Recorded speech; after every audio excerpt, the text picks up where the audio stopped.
दोस्तों, पिछले हफ्ते ही इजराइल ने सीरिया की राजधानी यानी कि दमस्कस में घुसकर ईरान की एम्बेसी को निशाना बनाया था और इजराइल के इस हमले की वजह से ईरान के 12 से भी ज्यादा लोगों की जान चली गई थी और इस हमले की वजह से ईरान के कुछ जनरल भी मारे गए थे और उसी समय ईरान की तरफ से ये कसम खाई गई थी कि हम इस हमले का बदला इजराइल से लेकर रहेंगे।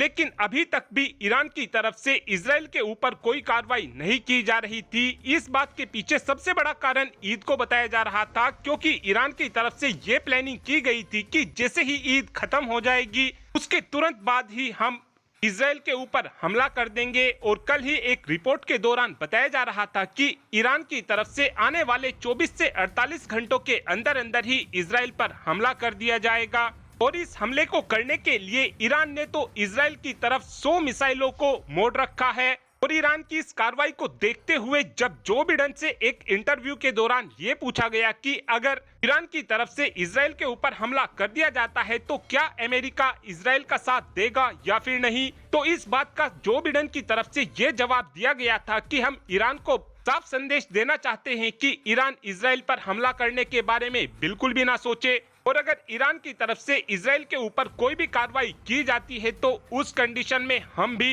इजराइल का खुलकर समर्थन करेंगे। साथ में जर्मनी और फ्रांस की तरफ से भी साफ साफ बोल दिया गया है कि अगर ईरान ने इजराइल के ऊपर हमला किया तो उस कंडीशन में हम भी इजराइल का साथ देंगे।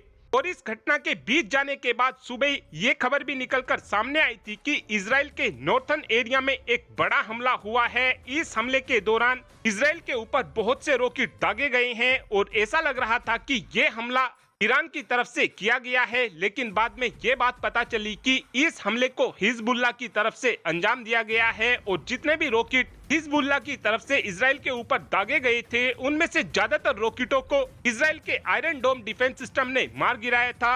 और अब से कुछ ही समय पहले ईरान की तरफ से एक ऐसी चिंदी हरकत की गई है जिसकी वजह से मिडिल ईस्ट में टेंशनें भी बहुत ज्यादा बढ़ गई हैं और ईरान पूरी दुनिया के सामने एक मजाक बन चुका है।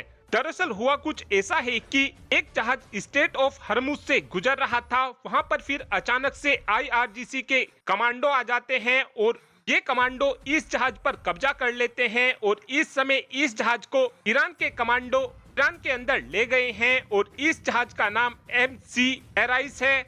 और जिस जहाज पर ईरान ने कब्जा किया है ये जहाज भारत का सामान लेकर भारत में आ रहा था।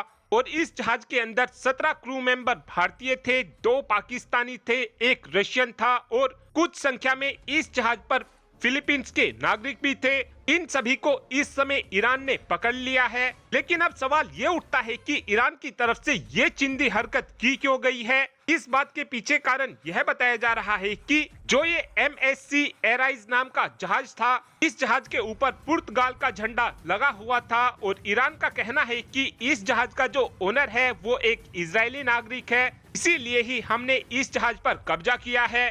और अब से कुछ ही समय पहले जो ईरान बड़ी बड़ी छोड़ रहा था, आज वो ईरान समुद्री लुटेरों जैसी हरकतें करने में लगा हुआ है। और अब आप ही कमेंट कर बता सकते हैं कि क्या आपको ये लगता है कि ईरान इजराइल के ऊपर हमला कर पाएगा, हाँ या फिर ना। इस बात का आंसर आप कमेंट बॉक्स में दे सकते हैं। Thanks for watching this video. Have a good day.